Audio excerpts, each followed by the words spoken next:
12절에서 17절 말씀까지 보도록 하겠습니다. 마태복음 4장 12절에서 17절, 신약성경 5페이지 정도에 있습니다. 한 절씩 교독하고 마지막 절은 같이 읽겠습니다. 예수께서 요한이 잡혔음을 들으시고 갈릴리로 물러가셨다가 나사렛을 떠나 스불론과 납달리 지경 해변에 있는 가버나움에 가서 사시니 이는 선지자 이사야를 통하여 하신 말씀을 이루려 하심이라. 일러스되 스불론 땅과 납달리 땅과 요단강 저편 해변길과 이방의 갈릴리여, 흑암에 앉은 백성이 큰 빛을 보았고 사망의 땅과 그늘에 앉은 자들에게 빛이 비치었도다 하였느니라. 이때부터 예수께서 비로소 전파하여 이르시되 회개하라, 천국이 가까이 왔느니라. 아멘. 하시더라. 아멘. 네, 우리 옆에 있는 분들과 함께 잠깐 인사하겠습니다. 천국이 가까이 왔습니다. 천국이 가까이 왔습니다. 아멘. 네, 오늘 말씀은 예수님의 본격적인 공생애를 우리에게 알려주고 있습니다. 그런데 12절에 보시면은 요한이 잡혔다라고 그런 한 사건이 기록되어 있습니다. 여러분, 세례 요한은 어떤 사람이었습니까? 그 시대에 가장 강력한 말씀의 사람이었습니다. 하나님의 나라를 선포하는 사람이었고, 세례 요한이 말씀을 선포하면 회개하는 일들이 일어났어요.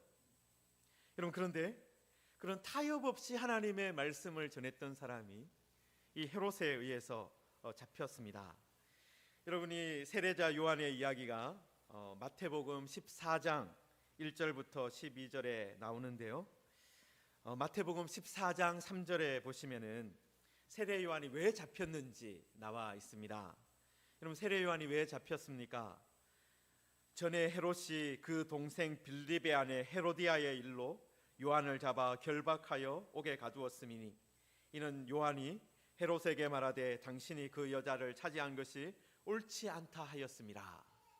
그러니까 헤롯의 집안에서 일어나고 있는 잘못된 일에 대해서 지적하다가 그것에 대해서 잘못되었다 말하다가 옥에 갇히게 되었다라는 거예요. 여러분, 그런데 여러분, 세례자 요한이 본래 어디서 활동하던 사람입니까?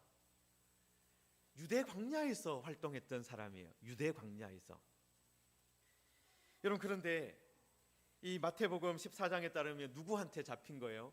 분봉왕 헤롯에게, 그러니까 우리가 헤롯 대왕이라고 부르는 그 사람의 아들 헤롯에게 잡힌 겁니다. 여러분, 이 분봉왕 헤롯이 이 갈릴리 지역과 베레아 지역을 다스렸던 왕이에요. 그런데 유대 광야에서 활동했던 세례자 요한을 이 분봉왕 헤롯이 잡아갔다라는 겁니다. 여러분, 왜 이런 일이 있었느냐 좀 더 자세하게 보면요, 여러분, 그 그림의 한 장 있습니다. 그림을 한 장 좀 보시면요, 여기에 여러분, 요 사람이 제일 위에 있는 사람이 헤롯인데 예수님이 태어날 때 있었던 헤롯 대왕입니다. 그러니까 성전을 재건한 그 왕이에요. 그런데 이 헤롯 대왕이 아내가 10명이 있었습니다. 아내가 10명이 있으니까 아들도 여럿이 태어났겠죠. 그런데 여럿이 태어났던 이 복잡한 족보 가운데 여러분이 분봉왕 헤롯이 네 번째 아내한테서 태어났어요. 여기가 이제 분봉왕 헤롯이라고 불리는 헤롯 안티바스입니다. 그런데 이 헤롯이 이제 처음에는 누구하고 결혼했냐면 나바테아 왕국의 공주하고 결혼했어요. 그런데 이 헤롯 대왕의 세 번째 부인한테서 태어났던 헤롯 빌립이라는 사람이 있었습니다. 헤롯 빌립. 이 사람이 빌립이에요. 그러니까 헤롯 대왕 아들이죠, 같이. 그런데 이 헤롯 빌립이 누구하고 결혼했느냐 하면은 둘째 부인한테서 태어난 이 아리토블로스라는 사람이 있는데, 이게 두 번째 부인한테 태어난 아들이에요. 여러분, 헤로디아라는 이름을 보면 아시겠지만은 그 사람이 헤롯의 집안 사람인 것처럼 들리잖아요, 이름만 들어도. 여러분, 이 아리스토블루스의 딸이 헤로디아였습니다. 그러니까 이 빌립이라는 사람이 누구하고 결혼한 거예요? 자기 조카하고 사실 결혼한 겁니다. 물론 그 시대에 그런 식의 결혼식이 뭐 빈번하게 있었기 때문에 이런 것 가지고까지는 뭐 비판할 것은 아닌데요. 세례자 요한 또 무엇을 가지고 비판을 한 거예요? 분봉왕 헤롯이 자기가 아내가 있었는데 헤로디아를 보니까 결혼하고 싶은 마음이 든 거예요.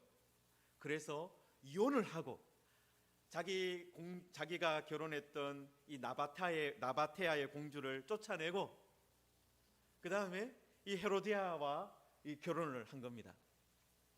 여러분, 그러니까 이 헤롯의 집안에서 일어난 이 복잡한 이 음란한 일에 대해서 이 세례자 요한이 지적을 한 거예요. 여러분, 세례자 요한이 유대 광야에서 회개를 전파하고 하나님의 나라가 가까이 왔다라고 선포하며 살았는데, 여러분, 마지막에는 어떤 일이 벌어진 겁니까? 바로 이 헤롯 왕에게, 분봉왕 헤롯에게 잡히는 일이 일어났다라는 거예요.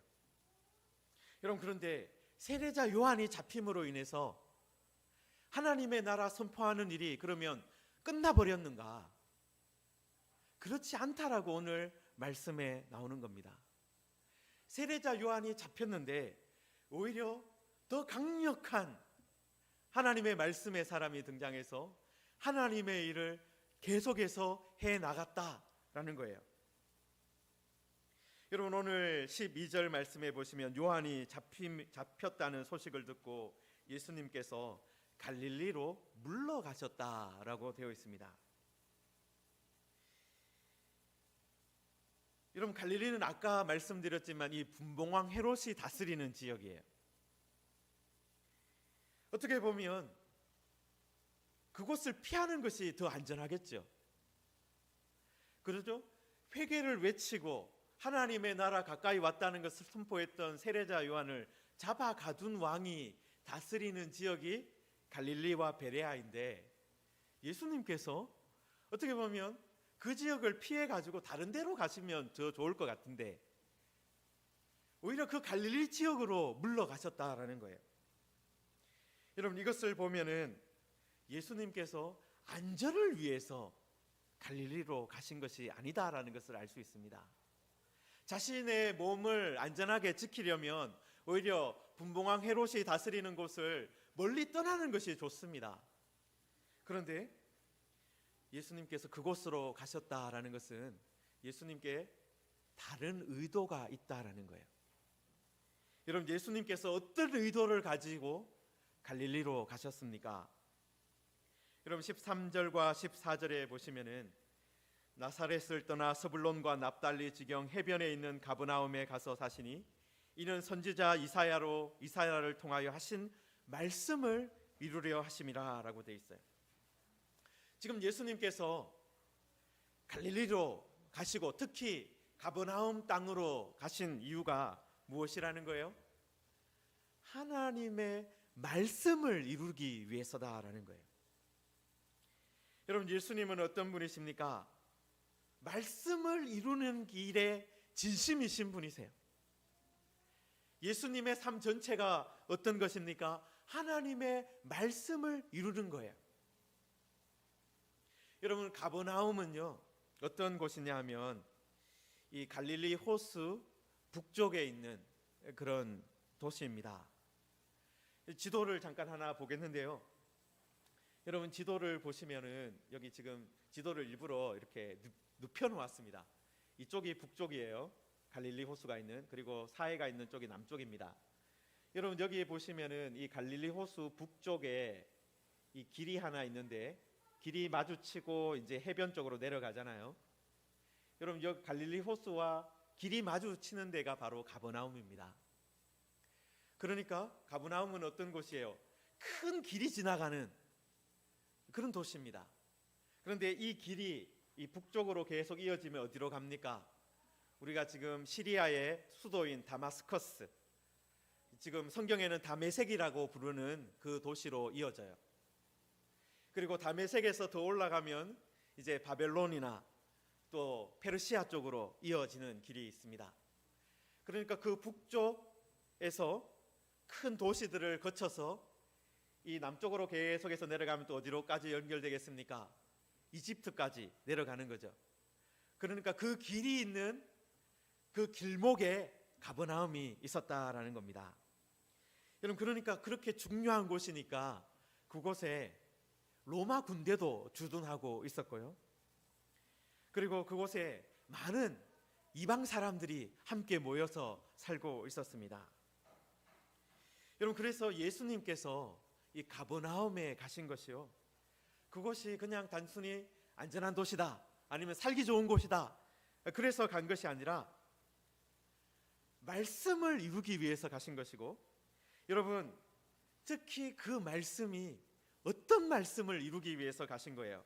여러분, 오늘 말씀해 보면서 선지자 이사야의 말씀을 이루기 위해서다. 여러분, 선지자 이사야는요, 예수님 오시기 전에 한 600년, 700년 전의 사람입니다. 그러니까 아주 오래 전에 있었던 그 말씀인데, 그 말씀까지도 이루기 위해서 예수님이 그곳에 가셨다라는 거예요. 여러분, 이 가버나움은요, 아까 지도에서 보시면 아시겠지만 스불론 지파 사람들이 살았던 지역입니다.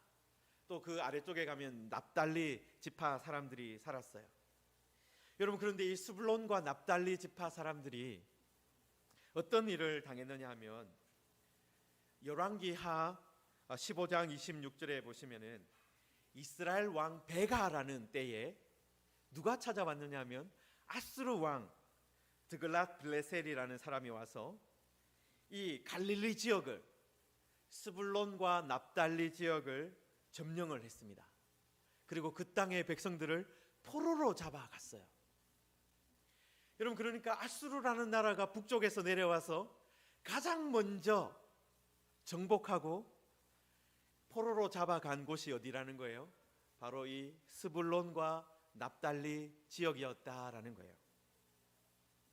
여러분, 그러니까 이스라엘 백성들에게는 어떤 일이 있는 곳입니까? 슬픔과 치욕의 역사가 담겨 있는 땅이라는 거예요.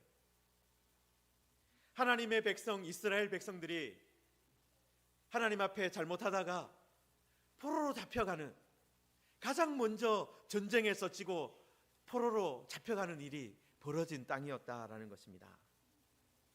여러분, 그런데 바로 그 슬픔이 있었던 땅에, 그 치욕의 역사가 기록된 땅에 예수님께서 가셨다라는 거예요. 여러분, 이사야 선지자가 그곳을 향해서 어떤 말씀을 했습니까? 여러분, 이사야서 9장 말씀을 잠깐 한번 열어보시기 바랍니다. 이사야서 9장 말씀, 구약 성경 970 정도에 있습니다. 이사야서 9장 1절 말씀 제가 읽겠습니다. 전에 고통받던 자들에게는 흑암이 없으리로다. 옛적에는 여호와께서 스불론 땅과 납달리 땅이 멸시를 당하게 하셨더니 후에는 해변길과 요단 저편 저쪽 이방의 갈릴리를 영화롭게 하셨느니라. 여러분, 이사야 선지자가 예수님 오시기 한 700여 년 전에, 여러분, 그때 어떤 일이 있었던 거예요? 이 이사야 선지자는 사실 남유다에서 활동했던 선지자입니다. 예루살렘에서 활동했던 선지자입니다. 그런데 북쪽 이스라엘이 어떻게 된 거예요? 아수르에 의해서 정복당하고, 그래서 멸시를 당하게 된 거예요. 그 땅이 본래는 이스라엘 사람들이 살고 있었던 땅인데 어떻게 된 거예요? 이방의 갈릴리가 된 거예요. 이방인들이 포로로 잡혀가고, 이스라엘 사람들은 포로로 잡혀가고, 그 다음에 아수르 왕이 그 땅에 이방인들을 데려다 놓은 겁니다. 여러분, 그 땅이 이방의 갈릴리가 된 거예요. 여러분, 그런데 2절에 보시면은 어떻게 또 나와 있습니까? 흑암에 행하던 백성이 큰 빛을 보고 사망의 그늘진 땅에 거주하던 자에게 빛이 비치도다. 하나님께서 그 이방의 갈릴리에, 그 치욕과 슬픔의 땅에 빛을 비춰 주시겠다라는 거예요.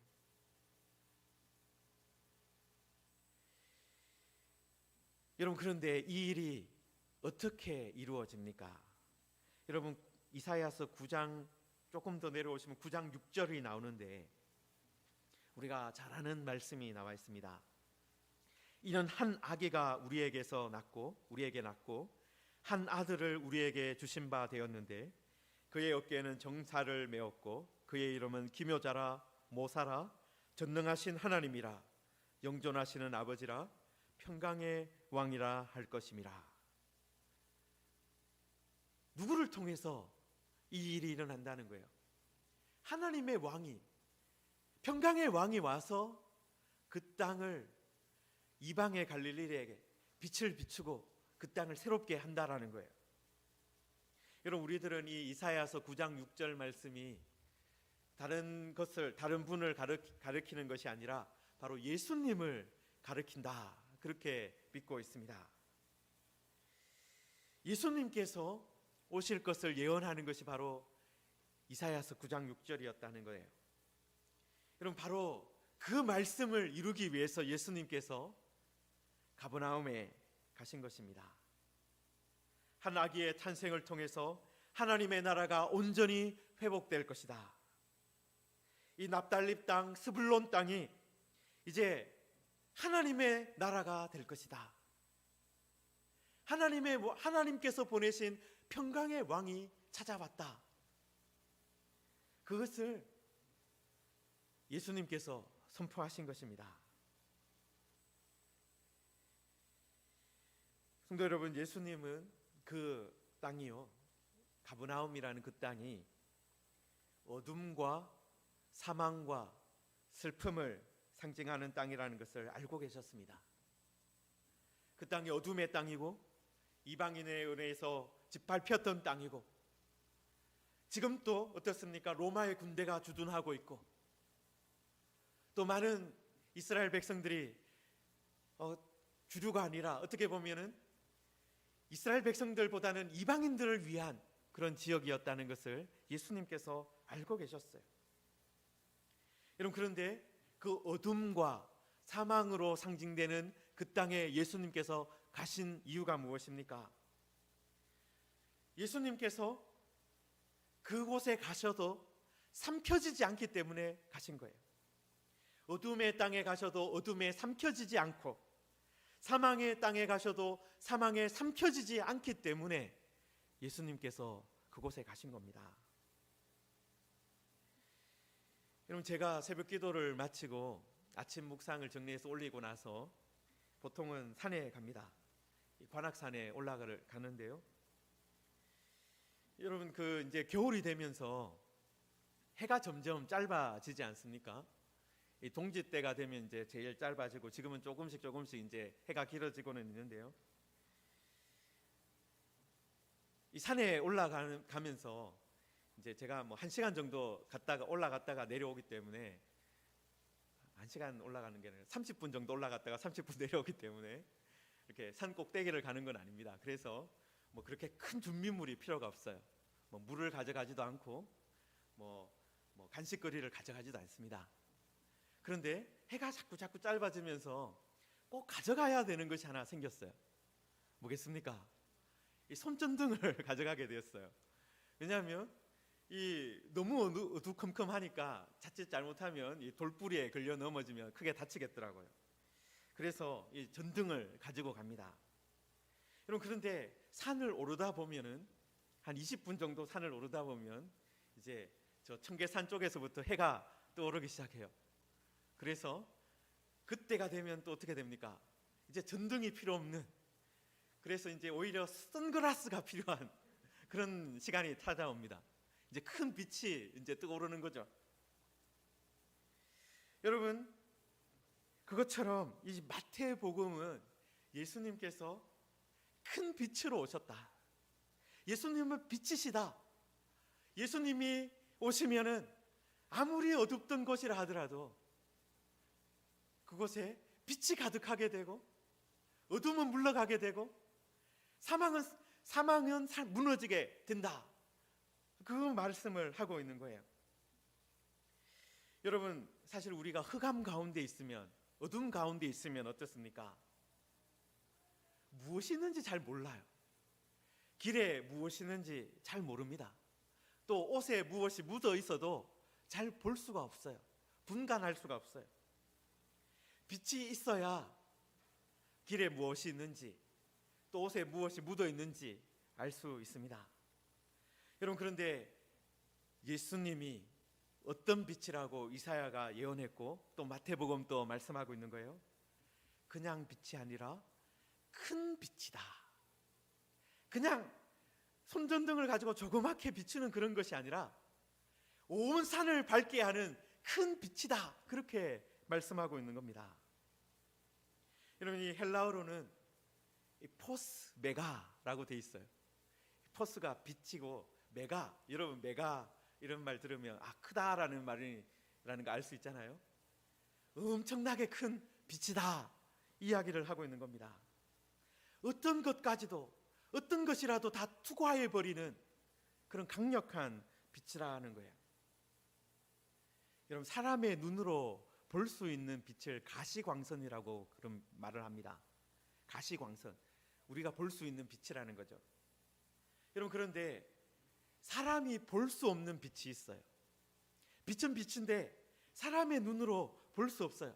그런데 더 강력합니다. 방사선 같은 거. 우리 눈으로는 볼 수 없는 빛이지만 가장 강력한, 어떻게 보면 사람을 죽일 수도 있는 빛이에요. 여러분, 그래서 그 방사선 가지고 어떻게 합니까? 그냥 빛으로는 볼 수 없는 것까지 볼 수 있잖아요.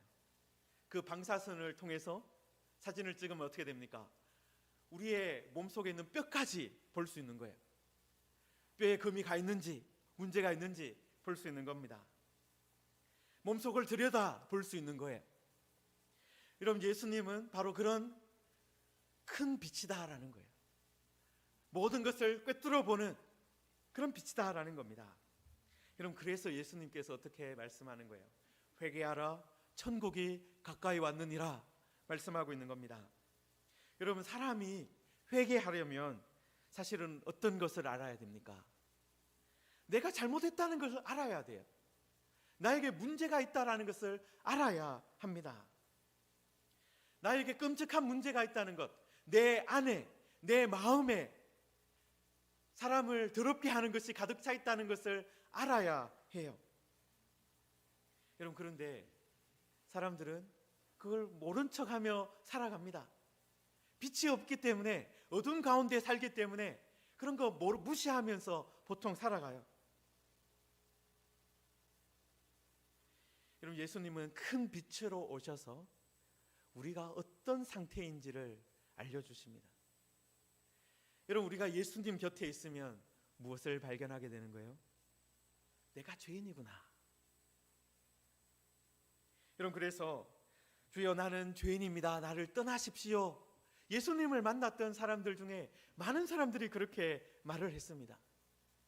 예수님을 보고 나니까, 예수님이 전하는 말씀을 듣고 나니까 무엇을 깨닫게 된 거예요? 내가 죄인이구나.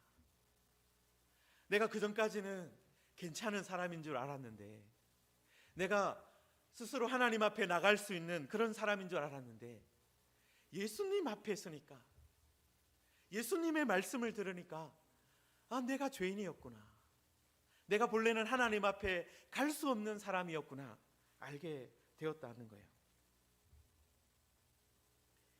여러분, 사람들이 문제가 있는 것을 알아야 그 다음에 어떻게 합니까? 이 문제를 해결해야 되겠다 생각을 합니다. 여러분, 한 2년 정도 전에 제 집사람이 담석이 생겨서 수술을 했습니다. 아마 기억하시는 분들도 계실 건데요. 여러분, 처음에 너무 배가 아파하는 거예요. 그래서 다들 처음에 이제 아내도 참으면서, 뱃속에 아기가 있는 것도 아닌데 그러면서 서로 농담도 하면서 그렇게 아프기 시작했어요, 처음에는.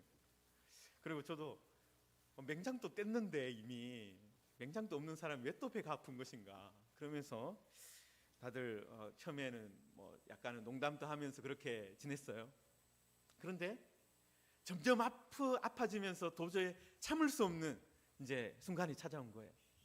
그래서 이제 응급실로 가서 검사를 하고 했습니다.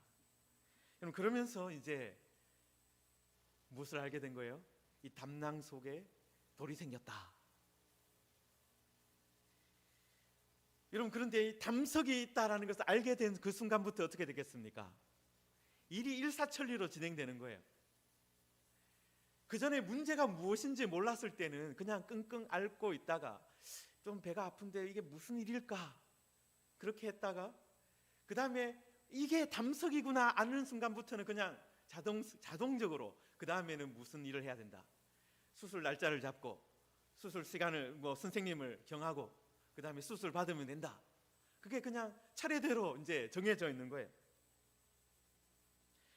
어떻게 해야 될지를 알게 되고 그 다음에 그 문제를 해결할 수 있게 되었다라는 거예요. 여러분, 예수님께서 큰 빛으로 오셨습니다. 여러분, 예수님께서 큰 빛으로 오시면 그 다음에는 무엇이 되는 거예요? 우리가 무엇을 볼 수 있습니까? 우리의 모습을 볼 수 있는 거예요. 내가 어떤 존재인지 알 수 있게 되는 거예요.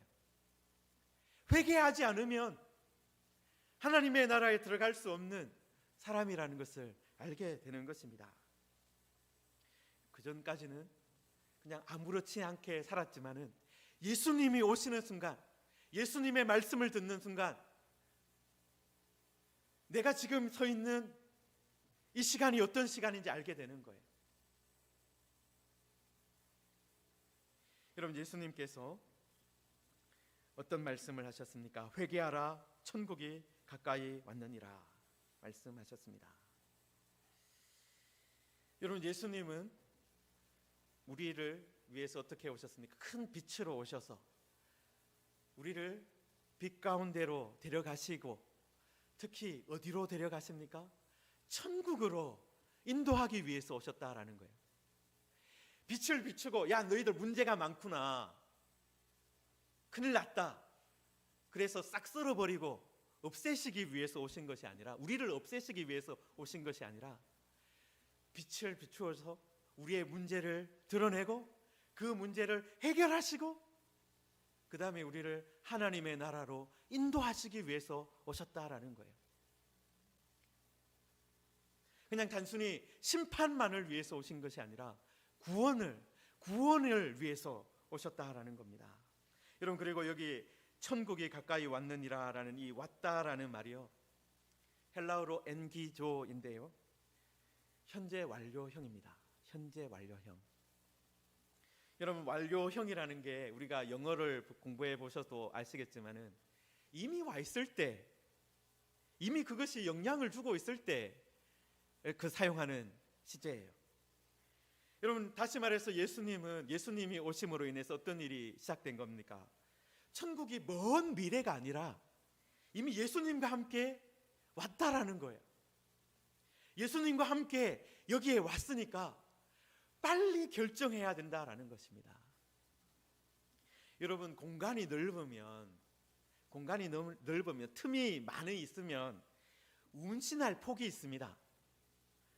저것이 아주 멀리 있으면은 좀 꼬물락거리면서 딴짓하다가 나중에 뭔가 해야지, 그렇게 할 수가 있어요.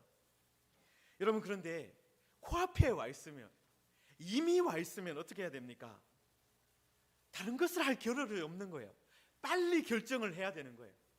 지금 큰 빛이 왔어요. 빨리 결정을 내려야 될 때가 왔다라는 겁니다. 여러분, 예수님은 천국이 이미 와 있기 때문에, 예수님과 함께 왔기 때문에 지금 할 일은 뭐라는 거예요? 미루는 것이 아니라 즉시 제대로 회개하는 것이다 라는 겁니다. 여러분, 회개라는 것이 방향을 바꾸는 것이고 새로운 길을 걸어가는 겁니다. 방향을 바꾸고 새로운 길을 걸어가는 것이 회개예요. 여러분, 우리들은 다음 주일부터 방향을 바꾸어서 예수님과 함께 길을 걸어갔던 사람들의 이야기도 살펴볼 겁니다.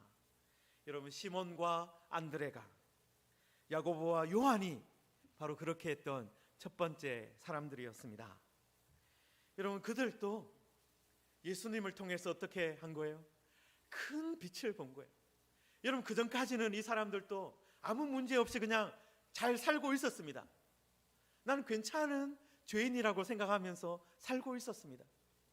이 정도면 하나님의 나라 갈 수 있을 것이라고 생각하며 살았습니다. 그런데 예수님께서 오시니까, 큰 빛으로 오셔서 모든 것을 비춰주시니까 어떻게 된 거예요?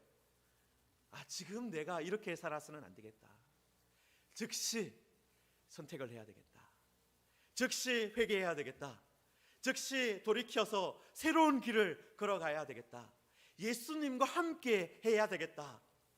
그 결정을 내렸던 겁니다. 사랑하는 성도 여러분, 예수님은 지금 또 말씀을 통해서 우리에게 큰 빛을 비춰주고 계십니다. 예수님의 그 큰 빛을 받으면 우리들은 우리의 모습을 보게 되고 또 우리가 어떤 상황에 놓여져 있는지 알 수 있게 됩니다. 지금 빨리 결정해야 되는 거구나. 내가 이렇게 미루고 있을 때가 아니구나. 내가 이제는 예수님과 함께 길을 걸어가야 되겠다. 사랑하는 성도 여러분, 우리들이 물론 지금까지도 우리가 예수님을 믿고 살아왔습니다. 그렇지만 이 2022년 이 한 해에는, 이 새해에는 우리들이 정말 예수님 안에서 길을 걸어가기를 소망합니다. 진정으로 회개하고 천국을 살아가는 성도들이 되기를 소망합니다. 그것을 위해서 우리가 말씀으로 돌아가고 하나님의 은혜 안으로 다시 돌아가는 우리 모두가 되기를 주님의 이름으로 축원합니다. 기도하겠습니다. 하나님 아버지, 우리들도